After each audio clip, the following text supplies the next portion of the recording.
చేయాలంటే నేనేం చేయాలి?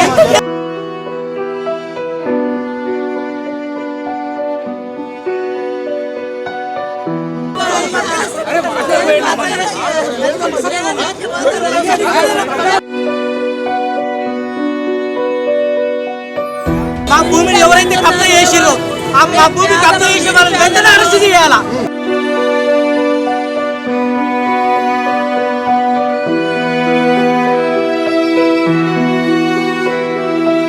నిరుపేదరాల్ని నేనేం చేయాలో నాకు ఎక్కడ ఎప్పుడైతే ఈ భూమి ఈ ధరణిలో తప్పులు పడ్డాయో ఈ ధరణి దరిద్రాన్ని తీసేయాలి. ఇంకా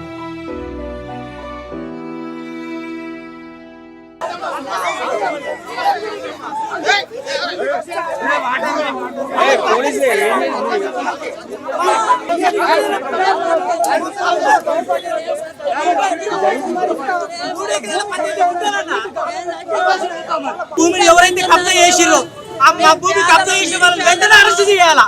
ఈ కొత్త పాస్బుక్ ఉంది, పాత పాస్బుక్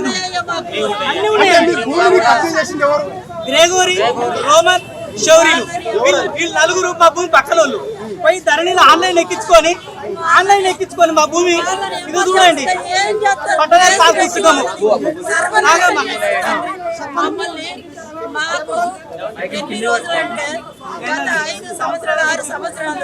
ఒక నిరుపేదరాల్ని నేనేం చేయాలో నాకు ఎక్కడ న్యాయం జరగలేదు. Hello viewers, welcome to Politicos. మనతో పాటు సిద్దిపేట జిల్లాకు చెందినటువంటి వారు మనతో పాటు ఉన్నారు. సో వారికి వచ్చినటువంటి సమస్య ఏంది, ఇటిక్యాల గ్రామంలో అసలు ఎవరు ఈ భూమిని కబ్జా చేశారు, ఏదైతే సర్వే నెంబర్ 99లో ఉన్నటువంటి 3 ఎకరాల 18 గుంటలను ఎవరు కబ్జా చేశారు, అసలు వారిని ఎందుకు ఇట్లా ఇబ్బంది పెడతా ఉన్నారు, దాదాపు వారు ప్రజావానికి వస్తూ ఉన్నారు, వారు ఇప్పుడు ఆత్మహత్య యత్నం చేసుకుంటామని కూడా పలుమార్లు చెప్తా ఉన్నారు. కానీ అధికారులు కావచ్చు, అక్కడ ఉన్నటువంటి ఎవరు కూడా పట్టించుకోవట్లేరు. అసలు వారి బాధ ఏంది, వారు దేనికోసం పోరాడుతూ ఉన్నారు, వారి కుటుంబం అంతా కూడా ప్రజావానికి ఎక్కిన పరిస్థితి చూస్తూ ఉన్నాం.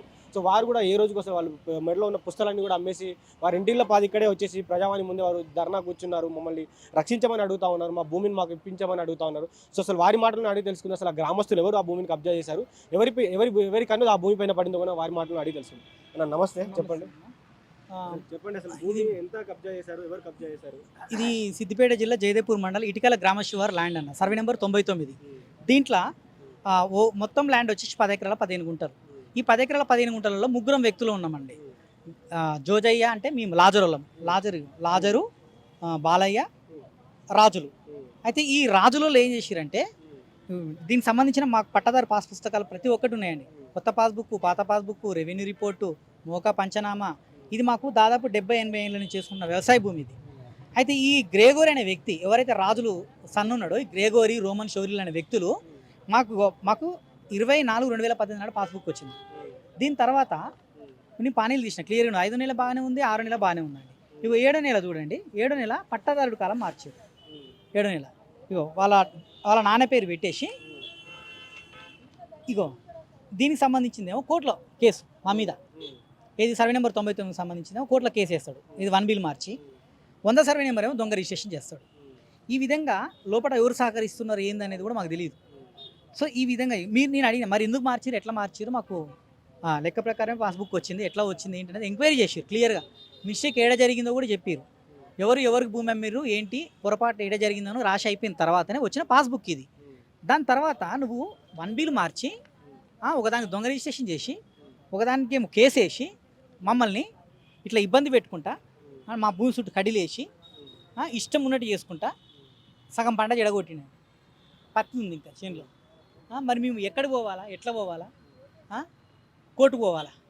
కోర్టుకు కూడా పోయినాం, కోర్టులో డాక్యుమెంట్లు కూడా సబ్మిషన్ చేసినాం. మా అడ్వకేట్ మొత్తం డాక్యుమెంట్లు సబ్మిషన్ చేసినాం. ఆ డాక్యుమెంట్లు ఏవి కూడా పెట్టలేదండి, ఏవి కూడా పెట్టకుండా ప్రొటెక్షన్ ఆర్డర్ వచ్చిందన్న. ప్రొటెక్షన్ ఎందుకు వస్తుందండి? మేము పొజిషన్లో ఉన్నాం, 70-80 సంవత్సరాల నుంచి మేము పొజిషన్లో చేసుకున్న భూమి. ఇప్పుడు కోర్టు కూడా అన్ని డాక్యుమెంట్లు చూస్తుంది కదా. అంటే ఈయన మార్కింగ్ చేయించలేదు. నేను అడిగిన, మరి ఇన్ని డాక్యుమెంట్లు ఎందుకు మార్కింగ్ చేయించలేదు అని అన్న. ఏమో నేను పెట్టినా కానీ పెట్టినా జడ్జి చూడలే, జడ్జి మీద వేస్తాడు. ఎందుకు ఒక పేదోడు జడ్జిని అడగలేరు కదా. ఈ విధంగా మా భూమిని సర్వనాశనం చేసుకుంటా మమ్మల్ని భూమిలోకి వెళ్ళి ఎలగొట్టాలని చెప్పేసి తగిన ప్లాన్లు చేసిరండి. ఇక చూడండి, సర్వే నెంబర్ 99 ఏమో కేసు వేసిర్రు. ఇక 100 సర్వే నెంబర్ చూసేయండి, చూడండి దొంగ రిజిస్ట్రేషన్ చేసారు రాజులు సన్ను మీద. ఇక చూడండి 363 డాక్యుమెంట్ నెంబర్. ఈ విధంగా ఈ 100 సర్వే నెంబర్ వాళ్ళు ఎవరు మరి? మేమే మీరేనా? మొత్తం మీకు ఇప్పుడు 99కి చూడండి, 99 318 సర్వే నెంబర్ 100 129 మొత్తం మాదే. అదేమో దొంగ రిజిస్ట్రేషన్ చేస్తాడు, ఇది తీసుకుపోయి కేసు వేస్తాడు. కేసెస్ వచ్చి ఇప్పుడు ఏంటంటే ప్రొటెక్షన్ తెచ్చుకొని ఆయన భూమికి ఆయన ప్రొటెక్షన్ తెచ్చుకున్నాడు అండి. ఆయన భూమికి ఆయన ప్రొటెక్షన్ తెచ్చుకొని మమ్మల్ని భూమిలోకి వెళ్ళిపోమంటే మేము ఎందుకు పోతాము? ఇగో చూడండి, సర్వే నెంబర్ 99 8 ఎకరాల 15 గుంటలు అన్నాడు. దీని అద్దులు వచ్చేసి ఇగో land of Chinnavati Jayaraju, Erraveli road, శివార్ అలరాజుపేట, ల్యాండ్ ఆఫ్ రూబేత్. ఈ అద్దులలో ఉన్న భూమి ఎంత అండి? 3 ఎకరాల 18 గుంటలు. ఇగో వీడు చూడండి ఏమని రాస్తాడు కోర్టుకి. ఇగో చూడండి ఎంత రాసిండండి, 8 ఎకరాల 15 గుంటలు అని రాసింది. అయితే దీనికి సంబంధించిన సర్వే రిపోర్ట్ కూడా నేను సర్వే రిపోర్ట్ కూడా వేయించానండి. ఇది చూడండి, ఇగో చూడండి ఈ సర్వే అండి, ఆ మ్యాప్ సర్వే మ్యాప్. ఇది 3 ఎకరాల 18 గుంటల భూమి. ఇగో గీడ ఉందండి, ఇది మేము ఉత్తరం బాసుకున్నాం. ఇగో ఆయన ఉన్నది గీడ. ఇప్పుడు పోయి కేసేసి అద్దులు మార్చి కేసేసి ఇప్పుడు వచ్చి ఇగో నా భూమికి కడ్డీలు బాతిండు. ఇప్పుడు ఎంత ఉందండి? 318 కదా. వాడు ఎంత తెచ్చుకుంటూ 8-15 తెచ్చుకున్నాడు.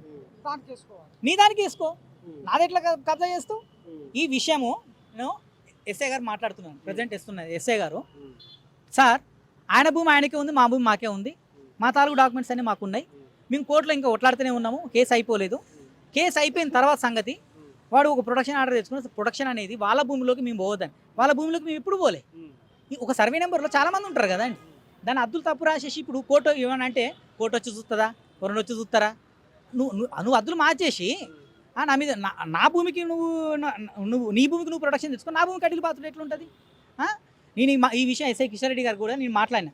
అంటే నువ్వు ఆయన్ని మాట్లాడక నాతోటి ఏమనుంటే కోర్టు పోయి చూసుకోపో నన్ను. మీరు భూమిలోకి పోవద్దు, మా అమ్మని భూమిలోకి పోవద్దు అనగా నా కళ్ళు తిరిగి కింద పడ్డది.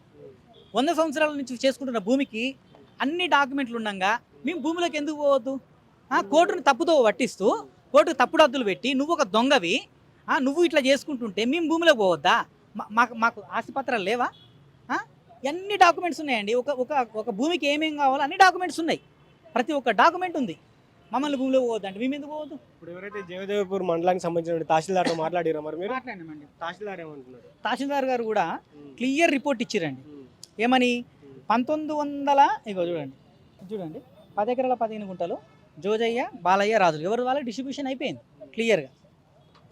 ఇగో 1368/1990 1368/1990 ఎవరైతే అమ్మిర్రో, ఎవరు కొన్నారు అనేది కూడా ఇక్కడ రాసిరు క్లియర్గా. ఇప్పుడు దానికి సంబంధించిన డాక్యుమెంట్ ఇది పట్టుకోండి.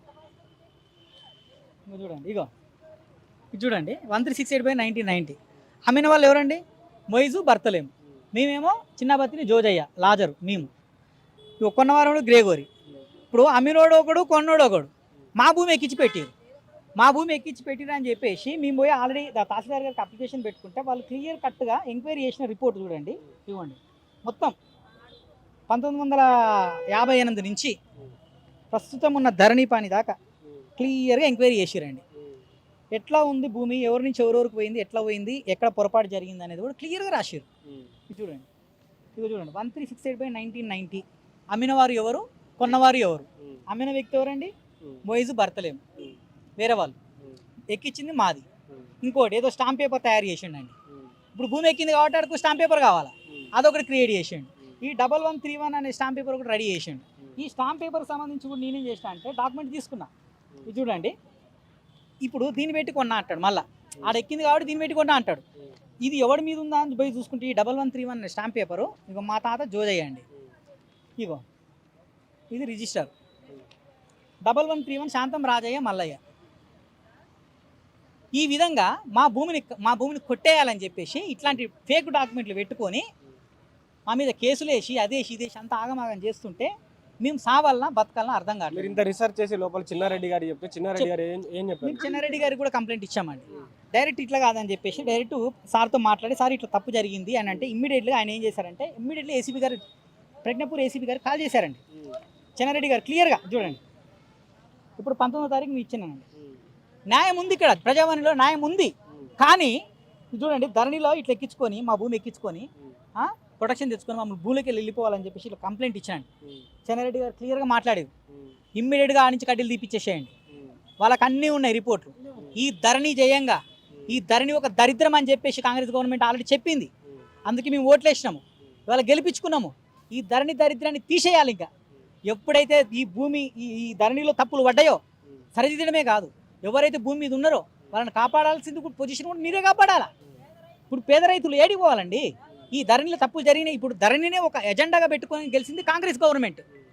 నా రిక్వెస్ట్ ఏంటంటే, సార్ ఈ ధరణి దరిద్రం తీసేసారు, బాగానే ఉంది, కానీ అప్పుడు తప్పులు ఏం జరిగినాయి? ఎవరు భూమి మీద ఉన్నారు? ఒక కేసు వేయగానే పేదోడు వెళ్ళిపోవాలి నా భూమిలోకి వెళ్ళి. మరి వాడికి న్యాయం ఎక్కడ జరుగుతుంది? ఎంతమంది ఇలా మేము ఎట్లకి వెళ్ళి పెట్టుకొని మేము డబ్బులు కట్టాలా? హైకోర్టు నుంచి ఎట్లా డబ్బులు కట్టుకోవాలా?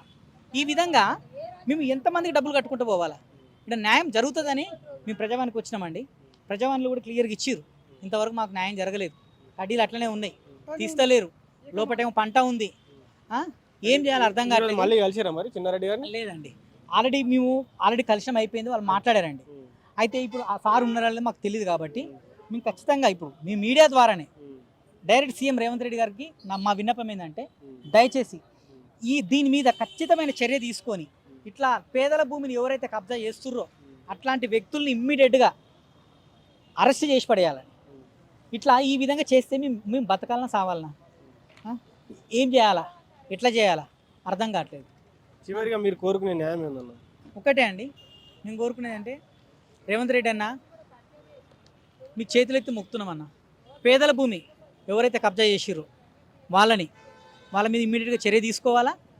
ఇంకొకటి, ఏదైతే మా సర్వే నెంబర్కి సంబంధించిన భూమి అయితే ఏదైతే ఉందో మా ఆన్లైన్ మాకు చేపియాలా. ఇమ్మీడియట్గా ఏదైతే కడ్డీలు వేసిర్రో వాళ్ళు దొంగతనంగా ఇమ్మీడియట్గా కడ్డీలు తీపిచ్చేసేయాలా, మా ఆన్లైన్ మాకు చేయాలా. దయచేసి రేవంత్ రెడ్డి గారు, బట్టి విక్రమార్క గారు, మంత్రి పొంగులేటి గారు ఈ విషయాన్ని సీరియస్గా తీసుకొని ఫీల్డ్ ఎంక్వైరీ చేయించేసి క్లియర్గా ఆల్రెడీ రిపోర్ట్ కూడా మా దగ్గర ఉంది, అవసరమైతే మీరు కూడా ఎంక్వైరీ చేయించేసి మాకు తగిన న్యాయం చేయాలి. చేయకపోతే ఇదే ప్రజావాణి ముందు మేము ఏమైపోతామో ఎట్లయిపోతామో మాకే తెలియదు.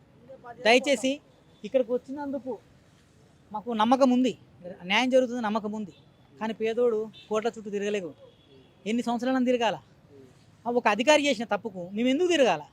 మాకు ఖచ్చితంగా ఇది పేదల ప్రభుత్వం, కాంగ్రెస్ ప్రభుత్వం పేదల ప్రభుత్వం, న్యాయం జరుగుతున్న నమ్మకం ఉంది. ఈ వీడియో ఖచ్చితంగా రేవంత్ రెడ్డి అన్న చూస్తే మాత్రం ఖచ్చితంగా మాకు న్యాయం జరుగుతుంది, అది గట్టి నమ్మకం అయితే మాకు ఉందండి. ఎవరైతే ఈ దొంగ కబ్జాలు చేస్తున్నారో అతని మీద ఆల్రెడీ కేసులు కూడా ఉన్నాయి, మర్డర్ కేసులు ఉన్నాయి, భూ కబ్జా కేసులు ఉన్నాయి, వెంటనే వాళ్ళని అరెస్ట్ చేయాలి, మాకు న్యాయం చేయాలి. సో ఇది సిద్దిపేట జిల్లా వాసులు జయదేవ్పూర్ మండలంలో ఉన్నటువంటి ఇటికేల గ్రామానికి చెందినటువంటి దిలీప్ గారి ఆవేదన. ఎవరైతే గృహకేరయ్య ఉన్నారో తన భూమిని కబ్జా చేసుకుని దాదాపు తనకు ఉన్నటువంటి భూమి కాకుండా అదనంగా వీరి 2 సర్వేలు ఉన్నటువంటి భూమిని దాదాపు 3 ఎకరాలన్నర భూమి, ఇటు వచ్చేసి 1 ఎకరంన్నర భూమిని దాదాపు 5-6 ఎకరాల భూమిని కూడా తను కబ్జా చేసుకుని ఈరోజు వారిని కోర్టులను పోలీసులను అడ్డం పెట్టుకుని వారిని బెదిరిస్తూ ఉన్నాడు. వాళ్ళ ఇంటిలో పాది ఇక్కడ ఆత్మహత్య యత్నం చేసుకోవడానికి ప్రయత్నిస్తూ ఉన్నారు. సో వారిని కాపాడే నాదులు లేదని కూడా వాపోతూ ఉన్నారు. అదేవిధంగా ప్రభుత్వం ఇలాంటి వారు ఎవరైతే కబ్జా చేస్తూ ఉన్నారో ఈ కబ్జా కోర్ల పైన ప్రభుత్వం చర్యలు తీసుకోవాలి. ఎందుకంటే రాష్ట్రం అంతా ఈ కబ్జా కోర్ల చేతిలో ఉంది. ఎక్కడ చూసినా కూడా ఈ భూముల మీదనే కబ్జాలు జరుగుతూ ఉన్నాయి. ఎవరు కూడా ఈ భూములను పట్టించుకోకపోవడం, ఆ భూములపైన ఇంకా కబ్జాలు ఇంకానే జరుగుతూనే ఉన్నాయి. ఎప్పటికప్పుడు మనం రోజు ప్రతి ప్రజావాణిలో చూస్తూ ఉన్నాం, మాకు భూమి వెళ్ళింది, మా భూమి కబ్జా చేశారు, ఇంకొక రోజు ఇంకొకరు వస్తున్నారు, మా భూమిని కబ్జా చేశారు, ఇంకొకరు వస్తున్నారు, మా భూమిని కబ్జా, ఇలా భూమిని కబ్జా చేస్తూనే ఉన్నారు. ఏదైతే ధరణిలో ఉన్నటువంటి భూమిని ఎలా మ్యానిపులేట్ చేశారో మనకు తెలియదు, కానీ ఆ రోజున మ్యానిపులేట్ చేసినటువంటి భూములపైన ఈరోజు చాలా పెద్ద ఎత్తున ఎఫెక్ట్ పడతా ఉంది. సో ప్రభుత్వం కూడా భూభారతి అనే ఒక స్కీమ్ తీసుకువస్తూ ఉంది. దాన్ని త్వరగా తేవాలి, ప్రజలకి మేలు చేయాలి. ఎందుకంటే ప్రజలకున్న ఆస్తి భూమి మాత్రమే, వాళ్ళు భూమిని నమ్ముకొని పంట నమ్ముకొని బతుకుతా ఉన్నారు. సో అలాంటి సిచ్యువేషన్లో వాళ్ళకు ఆ భూమి లేకపోవడం, పంట లేకపోవడం, వారికి ఇప్పుడు తినడానికి తిండి లేదు, వారి మెడలో పుస్తల తాడు కూడా లేకుండా మొత్తం అమ్ముకోవడం జరిగింది. వారి కుటుంబం కూడా కోర్టు మెట్లెక్కి రోజు అడుక్కోవడం చూస్తున్నాం. పోలీసులు ఎప్పటికప్పుడు బెదిరిస్తూ ఉన్నారు, మిమ్మల్ని జైల్లోకి పంపిస్తాం, మీ పైన కేసులు పెడతామని కూడా బెదిరిస్తూ ఉన్నారు, వారు చెప్తా ఉన్నారు. అదేవిధంగా అక్కడ ఉన్నటువంటి ఎవరైతే అధికారులు ఉన్నారో తన తప్పిదం వల్లనే ఇవన్నీ జరిగాయి. ఎందుకంటే ఎప్పటికప్పుడు పేపర్లు దొంగ డాక్యుమెంట్లు క్రియేట్ చేసి ఆ దొంగ డాక్యుమెంట్ల వల్ల ఇంకా వీరి దగ్గర ఉన్నటువంటి ఆధారాలు ఎవరైతే లాయర్కి ఇవ్వడం, అక్కడ నుంచి వేరే దగ్గరికి వెళ్ళడం, అలా ఏవైతే సన్నివేశాలు జరిగాయో ఆ సన్నివేశాల ద్వారా వారికి చాలా పెద్ద దెబ్బే తగిలింది. ఎందుకంటే ఫ్యామిలీ మొత్తం ఈ భూమిపైన ఆధారపడి ఉంది, ఒక్కటే కొడుకు, వాళ్ళు ఎలా బతకాలో కూడా వారికి తెలియని పరిస్థితిలో ఉన్నారు. కాబట్టి ప్రభుత్వం కావచ్చు, ఇక్కడ ఉన్నటువంటి ఎవరైతే అధికారులు ఉన్నారో ఎవరికి తొత్తుల్లా మారకుండా ఈ భూ కబ్జాదారులు ఎవరైతే ఉన్నారో ఆ కబ్జాదారులపైన చర్యలు తీసుకొని అదేవిధంగా వీళ్ళకి న్యాయం జరిగే విధంగా ఈ భూభారతి లాంటి స్కీమ్ మీరు ఏదైతే తేవాలనుకుంటున్నారో, అదేవిధంగా అసలు ఈ కబ్జాదారులకు ఒక సపరేట్ జైలు ఏదైనా పెట్టడం కావచ్చు, లేకపోతే వీరికి సపరేట్ సెక్షన్ల కింద ఎవరైతే కబ్జాదారులు ప్రూవ్ అవుతారో వారికి అందరికీ శిక్ష పడే విధంగా ప్రభుత్వాలు చర్యలు తీసుకోవాలి. లేకపోతే రానున్నటువంటి రోజుల్లో తెలంగాణ కూడా మొత్తం కబ్జామయంగా మారే అవకాశం ఉంది. కాబట్టి వీరిపైన చర్యలు తీసుకోవాలని కూడా పొలిటికోస్ మీడియా ద్వారా కోరుతా ఉన్నాం. సో ఇది ఇప్పటివరకు update. Stay tune to Politicos media. This is Srikanth with video journalist Lokesh Gaud from Prajavani, Hyderabad. Please subscribe to the channel and download the Politicos app from the links in the description.